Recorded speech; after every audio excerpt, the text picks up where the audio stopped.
you are on with the Ruckus. Sulem Urbina, thank you for joining the Ruckus. How are you doing? I'm doing well, thank you. Thank you for having me.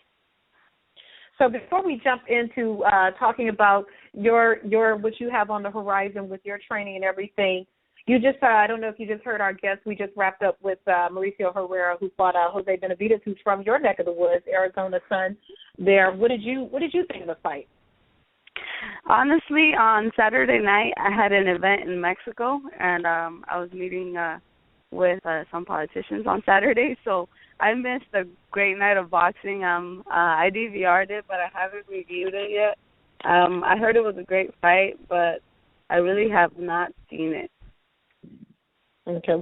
Well, we're gonna have you back in the future after you have a chance to watch it.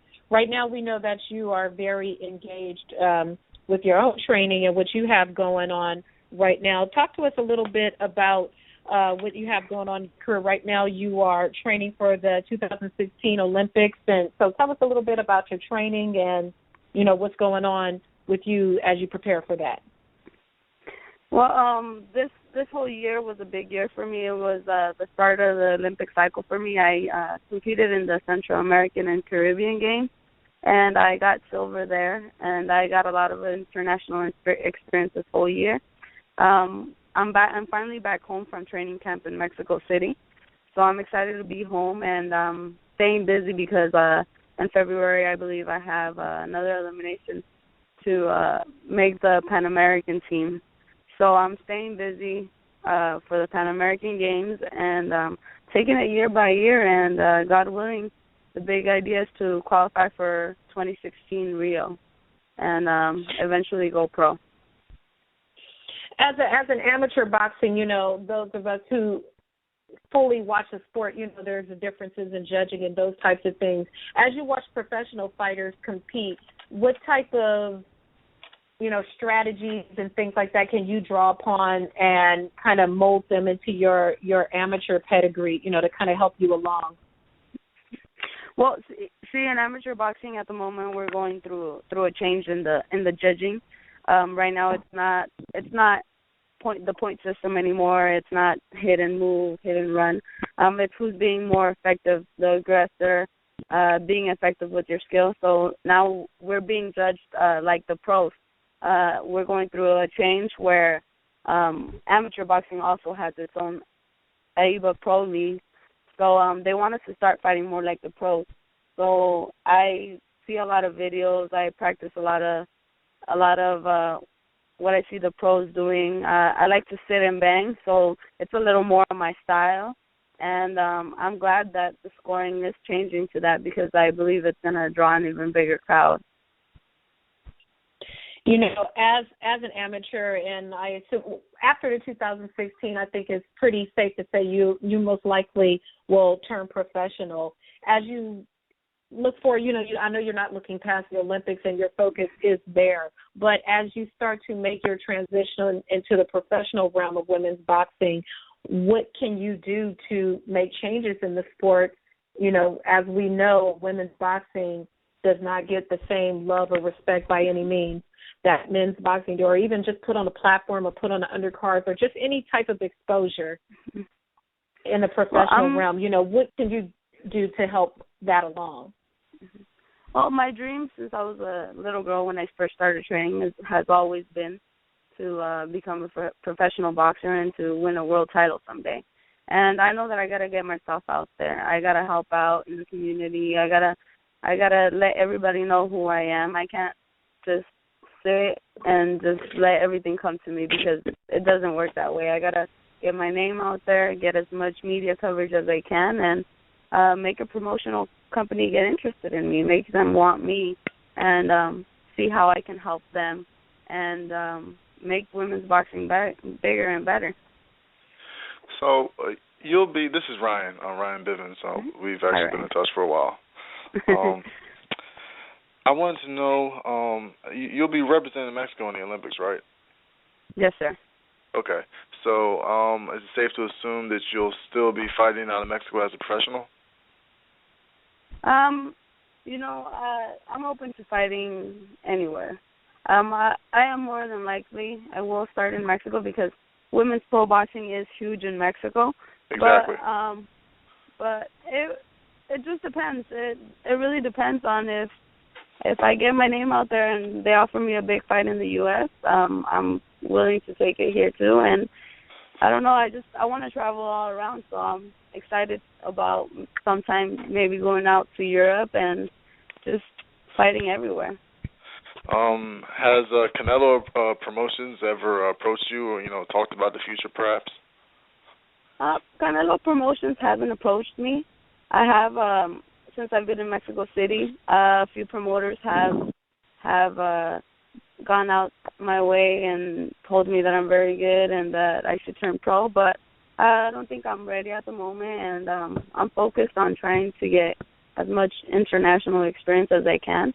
And if my coach says that I'm ready to take the pros, then we'll do it, and it's a team decision that we got to take. I mentioned Canelo Promotions because they work so closely with Golden Boy. When they have events in Mexico, they're on Televisa. Like we get them here in the United States on Fox Deportes. So that's about like the only crossover promoter I know from Mexico that regularly gets fights on TV here. But either way, whoever you sign with, you're going to be televised because you're a quality fighter. And, hopefully the U.S. wakes up someday because a whole bunch of other countries are behind the women's boxing bandwagon.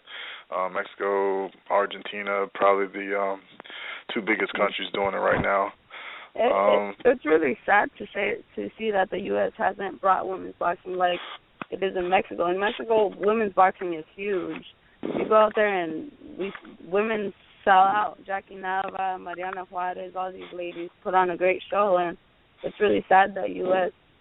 doesn't do it yet, but I'm not afraid to work hard for it and someday do that here in the U.S. When we look at kind of combat sports, we see that there's a huge push in MMA of female MMA fighters. There's a lot of opportunity with Invicta and Bellator and all these big promotional companies. What do you think that MMA is doing right that in terms of promoting women that boxing is not? Well, the difference is that, I believe Ronda Rousey was the key right there. She made herself wanted by these promotional companies, and she got her name out there. She's outstanding, whether people like her attitude or not. She's out there, and she's making it great for MMA. The promoters are seeing a big difference, and that's just all it is.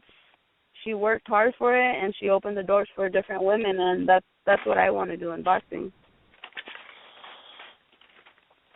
Absolutely. Ryan. Well, I don't have much else. I hate to say it, but I mostly watch professional boxing, and I can't wait for you to turn pro. Because then I'll definitely be able to see you fight more often. No, definitely. I'm really excited to turn pro. Nothing's in stone that I'll stay amateur till 2016. We don't know yet. Olympics. I'll definitely watch you in the Olympics. Well, I'm pretty sure the first time you see me fight, you'll like it. You'll be excited. I'm a crowd pleaser. So let me ask you this. So now as you get ready to prepare, you said you have Eliminator coming up for the Pan American Games. Like, who are the names that are on your radar that you feel pose the biggest threat to you? Well, for the Pan American Games, it's All America, so you have to qualify top 3, I believe, in each elimination. And we have Team USA's Marlena Esparza. She's ranked number 1 in the world, so that's a big name. We also have Clelia Acosta from Brazil, and she's ranked number 3. And we all know each other very well, so I know that all the fights are going to be really hard, especially my weight class, 112. Everybody's really fast, very experienced, traveled all over the world. So we're all very, very experienced fighters, and we look good. We don't look like your average female fighter. We're very sharp, we're we work hard, and I hope more people get interested in women's international style boxing because I think that you guys would really enjoy it. No, supposedly she got a bronze medal at the last Olympics. What's your track record with her? I lost to her this year at the Continentals. I've lost her twice this year. she's really good. They've been very competitive fights. Every time we fight, we go at it, and unfortunately I haven't won. But I have a lot of fun every time I fight with her. It's a competitive fight, and when I'm in a competitive fight, I have a lot of fun. So I just got to keep working hard and work hard for that win. Right. So absolutely. Yeah. All right. Well, we will definitely, keep in touch with. When is what dates will the Pan American Games be happening, so we can make sure that we talk about you on the Ruckus and put some stuff up on backculture.net.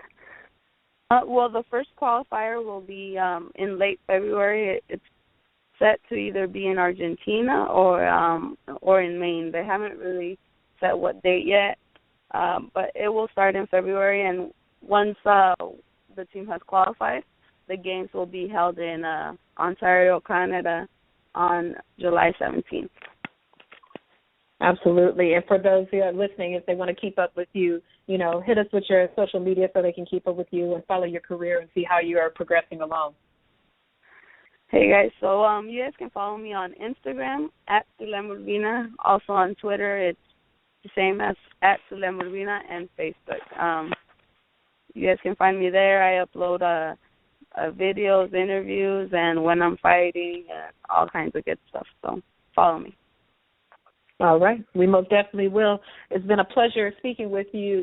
Keep women's boxing alive. We definitely, as a woman working also in a male-dominated industry, a little bit more equality would be nice. So, keep representing us well. Thank you so much for having me. It was my pleasure. Thank you. The pleasure is all ours. Good luck to you. Thank you.